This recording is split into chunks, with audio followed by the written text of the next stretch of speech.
am Mnemosyne. You've found a niche of my vast domain.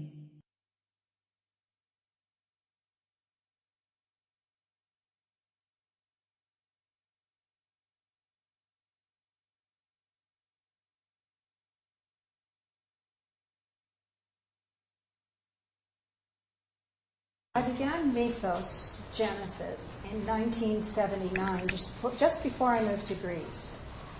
And although I picked it up off and on for the next few years, I didn't work on it in earnest until I joined the writers' group here at the Mechanics. To say I didn't work on it is misleading. I did a lot of research, traveling to various archaeological sites, working some.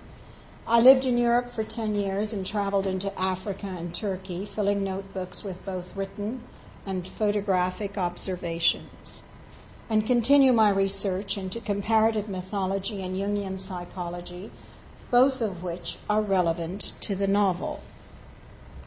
Mythos Genesis is the first of what I foresee as a series of novels exploring various periods of history and the mythologies that drove their politics, arts, and religions. I'll be reading from chapter 21, somewhere in the middle, and as Andy said, you could read the rest of it later. Andres Leonard Spencer is the protagonist. He's now 16. He was a frightfully precocious 5-year-old at the beginning of the novel, highly intelligent, arrogant, and insufferable. Samantha is a remarkable and mysterious young woman hired as his tutor, who's not only a match for his intelligence, but an imaginative disciplinarian.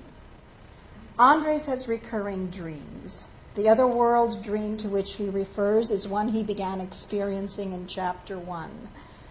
The narrator of that set of dreams is an entity called Leo, who was present at the Big Bang.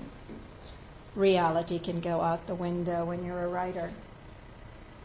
All the dreams are instrumental to Andre's development, to his understanding of the world and of himself, and to the path he elects to follow as an adult. Andres? Samantha's voice startles him. He doesn't look at her, doesn't want her to see the worry in his eyes. Such a long silence. She places a gentle hand on his shoulder. Was it? Tell me. That's why I'm here, remember? She sits on the chair he occupied a few minutes ago and waits. The otherworld dream, I feel its approach too, or rather I hear it coming. There's a sound to it, like a theme.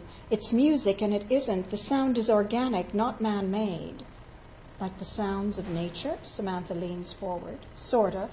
If the rustling of leaves conformed to the rhythms of a Bach fugue, that's what it sounds like. Andres gazes out at the waters of the bay, glittering here and there between patches of tenacious fog. The ship's clock on his bookshelf ticks pleasantly. Samantha breaks the silence. Sound is a powerful stimulant to memory, or creates them. The boy responds with a heavy sigh. These otherworld dreams carry me away like huge, heaving, relentless waves. But strangely, I feel a peaceful rapture when I'm in them, as if I'm floating on a cradling sea, he frowns.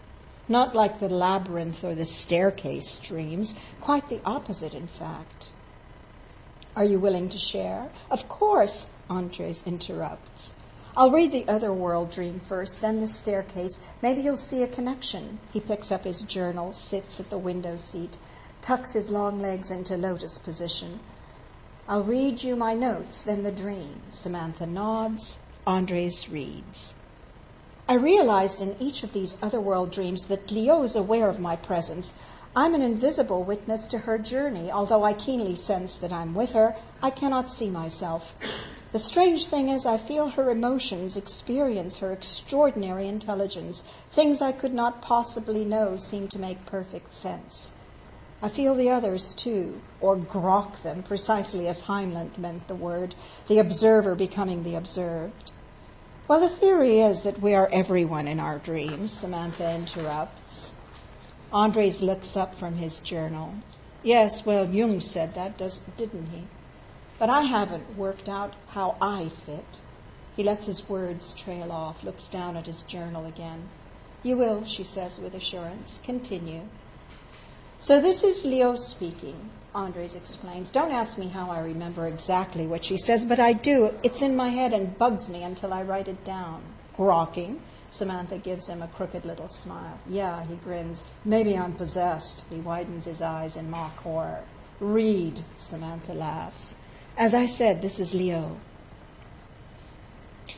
This thing called feeling, this strange illogical cause of both turmoil and joy, was new to me.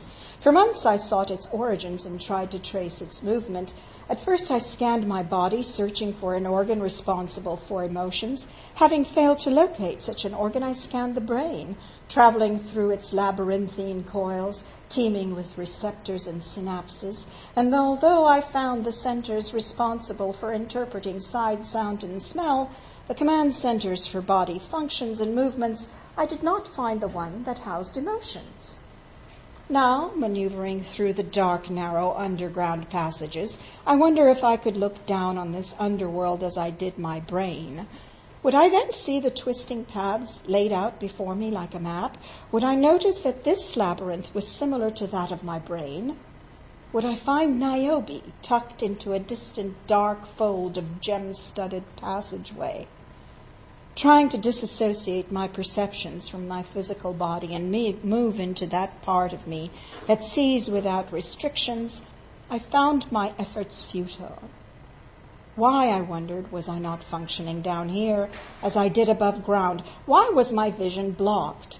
These thoughts forced me to stop in a particularly narrow corridor. The stone walls closed in at my shoulders, the floor slimed with mud, made for a precarious foothold. The obsidian slab above me almost grazed my head, and I could hear my breath uneven and jagged. I realized then that it was designed to evoke terror, this underworld labyrinth, terror and self-doubt. These were emotions that I'd never before encountered, and that no doubt had affected my vision. My surrender to weakness disturbed me, and I recalled Lucifer's words, "The game begins." She was toying with me, pushing me to surrender my ordered mind to the upheaval of feelings, of fear for my child's safety, and I realized with a slight shock for my own as well. "Is it fear you want?" I whispered to her and waited for a reply. The response came not from her, but from my own mind. "And so it begins and ever shall be ad infinitum." "No," I said calmly. "This idea is not mine. You seek to confuse, to control." My thoughts were interrupted by another invasive idea. "Free will," it jibed, "is an illusion." I could almost hear her sigh with satisfaction at my momentary confusion. Confusion, however, soon turned into something quite unexpected to us both. I can point to that instant when I was trapped in the depths of the underworld that I discovered obstinacy. Much more than resolve or determination, this obstinacy had at its root an unwavering self-confidence, a conviction that nothing and no one could keep me from an intended outcome. I carried it with me through many lifetimes, this obstinacy. An element of my essence, it served me well, and sometimes it was my undoing. It took great effort to push aside all distractions. I coiled my energy tight within my core and used its impact to shatter all invasive thoughts and feelings. I scanned the earthen confines of the space boxing me in. Reduced to its molecular elements, it was composed of nothing but specks of matter. When I saw that my intent observation caused a slight tremulousness in its construct, I placed a hand upon the stone wall and willed it to reconfigure. Beneath my fingers, the stone softened and shifted. The floor descended and the corridor expanded. "Enough," I commanded, and with a rumbling sound, the space around me settled and solidified into stillness. "Niobe," I addressed the darkness. "Daughter, speak to me." In the silence that followed, in that interminable silence, I listened and heard only the faint and rhythmic beating of her heart. I knew it well, that sound, for I heard it every moment that I carried her in my womb. Why, I wondered, did Niobe no longer call to me? As soon as I formed the question, I felt Niobe's mind link. and moved towards the source of the words she was transmitting. Ada? Thank you.